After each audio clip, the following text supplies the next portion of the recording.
भाऊ एकत्र यावे ही आमच्या शुभेच्छा. मात्र मुंबईतच जीव अडकल्याचं म्हणतो तुम्ही असं भाजपचं म्हणणं आहे. त्यांचा जीवच मुंबईत आहे ना. तुम्ही नगरपालिकेच्या निवडणुका पाहिल्या तर कोणत्याही नेत्याला त्या नगरपालिकेच्या निवडणुकीमध्ये रस नव्हता ना ते फिरलेही नाही. मुंबईच्या मध्ये त्यांचा जीव अडकण्याचं कारणच एक आहे की इतकी मोठी श्रीमंत महानगरपालिका, तिथून मिळणारं पर्सेंटेज, चाललेलं ते म्हणजे सोन्याचं अंड देणारी ती कोंबडी ही इतरांच्या हातात जाऊ नये हा त्यांचा प्रयत्न आहे. आणि गेली 25 वर्ष ते तेच करतायत ना. त्यांना महाराष्ट्राची सत्ता जरी नाही आली तरी चालेल, पण मुंबई पाहिजे हा त्यांचा आग्रह असतो. आणि त्या आग्रहपोटी ते दरवेळेला वेगवेगळे स्टेटमेंट करतात. मग लोकांच्या इमोशनल भावनेला हात घालतात.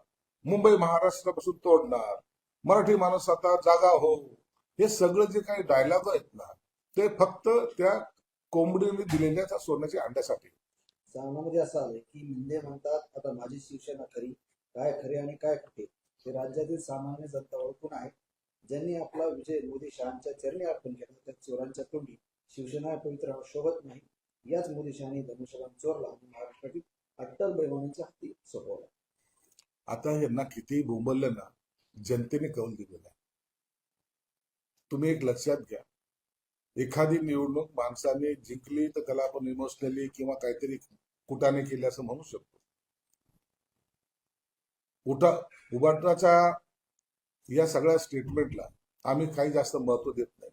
जेव्हा उठाव झाला त्याच्यानंतर असलेली ग्रामपंचायतच्या निवडणूक आम्ही जिंकल्या, त्यानंतर लोकसभेच्या निवडणुका जिंकल्या, त्यानंतर विधानसभेच्या निवडणुका जिंकल्या, आता नगरपालिका जिंकल्या, तरीही यांचं ते तुंतुन वाजवणं चालू आहे.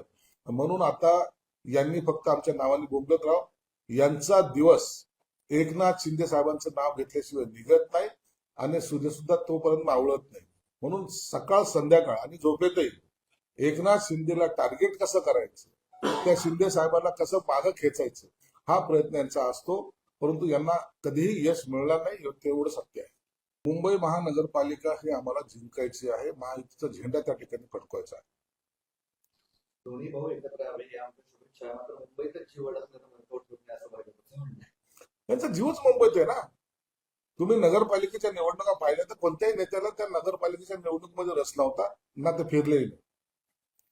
मुंबईच्या मध्ये त्यांचा जीव अडकण्याचं कारणच एक आहे की इतकी मोठी श्रीमंत महानगरपालिका, तिथून मिळणारं पर्सेंटेज, चाललेलं ते म्हणजे सोन्याचं अंड देणारी ती कोंबडी ही इतरांच्या हातात जाऊ नये हा त्यांचा प्रयत्न आहे. आणि गेली 25 वर्ष ते तेच करतायत ना. त्यांना महाराष्ट्राची सत्ता जरी नाही आली तरी चालेल, पण मुंबई पाहिजे हा त्यांचा आग्रह असतो. आणि त्या आग्रहपोटी ते दरवेळेला वेगवेगळे स्टेटमेंट करतात. मग लोकांच्या इमोशनल भावनेला हात घालतात. मुंबई महाराष्ट्रापासून तोडणार, मराठी माणूस आता जागा हो, हे सगळं जे काही डायलॉग आहेत ना ते फक्त त्या कोंबडीने दिलेल्या त्या सोन्याच्या अंड्यासाठी. सामनामध्ये असं आलंय की मुंडे म्हणतात आता माझी शिवसेना खरी, काय खरे आणि काय खोटे हे राज्यातील सामान्य जनता ओळखून आहे. ज्यांनी आपला विजय मोदी शहांच्या चरणी अर्पण केला त्या चोरांच्या तोंडी शिवसेना पवित्र शोभत नाही. याच मोदी शहानी धनुष्यबाण चोरला आणि महाराष्ट्रातील अट्टल बेमानांच्या हाती सोपवला. आता यांना कितीही बोंबललं ना, जनतेने कौल दिलेला आहे. तुम्ही एक लक्षात घ्या, एखादी निवडणूक माणसाने जिंकली तर त्याला आपण इमोशनली किंवा काहीतरी कुटाने केले असं म्हणू शकतो. उबाटाच्या या सगळ्या स्टेटमेंटला आम्ही काही जास्त महत्व देत नाही. जेव्हा उठाव झाला त्याच्यानंतर असलेली ग्रामपंचायतच्या निवडणूक आम्ही जिंकल्या, त्यानंतर लोकसभेच्या निवडणुका जिंकल्या, त्यानंतर विधानसभेच्या निवडणुका जिंकल्या, आता नगरपालिका जिंकल्या, तरीही यांचं ते तुंतुन वाजवणं चालू आहे. म्हणून आता यांनी फक्त आमच्या नावाने बोंबलत राव. यांचा दिवस एकनाथ शिंदे साहेबांचं नाव घेतल्याशिवाय निघत नाही आणि सूर्य सुद्धा तोपर्यंत मावळत नाही. म्हणून सकाळ संध्याकाळ आणि झोपेतही एकनाथ शिंदेला टार्गेट कसं करायचं, त्या शिंदे साहेबांना कसं मागं खेचायचं हा प्रयत्न यांचा असतो. परंतु यांना कधीही यश मिळणार नाही तेवढं सत्य आहे. संभाजीनगरमध्ये काल खैरे आणि रशीद मामू यांच्यामध्ये बराच वाद झाला, विरोध आहे असं म्हणतो. आणि बोलताना असंही म्हटलं की जर रशीद मामूला तिकीट दिलं तर मी काय करतो ते पहा. चंद्रकांत खैरेंचं वाद. अहो, हिंदुत्वाच्या मुद्द्यावर आम्ही या ठिकाणी शिवसेना आणली होती. शिवसेना प्रमुखाचे कडवट विचार घेऊन आम्ही आयुष्य काढलेलं आहे. अशा वेळेला त्या उबाठा मामू जर होत असेल तर ते कुणाला पचनी पडणार नाही, शिवसैनिकाला ते आवडणार नाही. एका प्रभागासाठी कुणाला तरी जपण्यासाठी अशा प्रकारची खेळी करणं म्हणजे हिंदुत्वावर घाला घालण्यासारखं आहे. एक माणसाचा प्रवेश त्यांची हिंदुत्वाची सगळी मोड जी बांधलेली थोडी बहुत आहे ती सगळी तुटणार आहे आणि त्याचा परिणाम तुम्हाला काल दिसला असेल. अनेक जण आता उबाटा सोडायच्या मनस्थितीत आहे. काल काही लोक गेले, आज काही लोकांचा माझ्याकडे प्रवेश आहे, म्हणून आता ती उबाटा राहणार नाही. खैरेंनी हा संताप व्यक्त केलेला नाही, तर ही त्याची असलेली तळमळ किंवा त्याच्या पक्षाबद्दल असलेली आस्था त्याच्यावर त्यांनी केलेलं भाष्य याला चुकीचं समजता कामा नये. परंतु काही लोकांना पक्ष म्हणजे धंदा या दृष्टिकोन त्याच्याकडे पाहतात. मग धंदा करण्यासाठी पक्ष विकला काय ठेवलाय काय, म्हणून खैरेच्या विधानाला महत्व आहे. खैरे काय करत हे भविष्यात आपल्याला कळेल.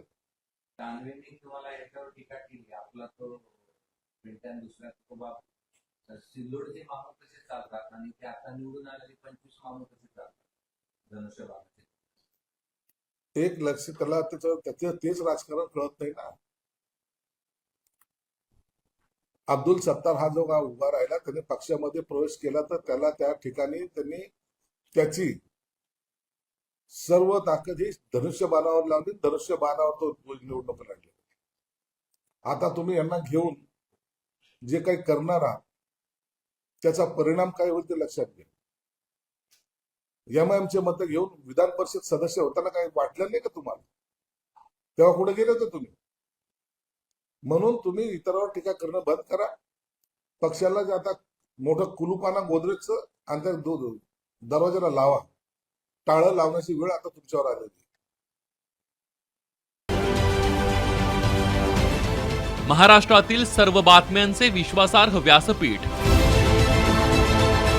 सकाळच्या सर्व सोशल मीडिया प्लॅटफॉर्मला लाईक, फॉलो आणि सबस्क्राईब करा. तसंच सर्व नोटिफिकेशनसाठी बेल आयकॉन प्रेस करायला विसरू नका.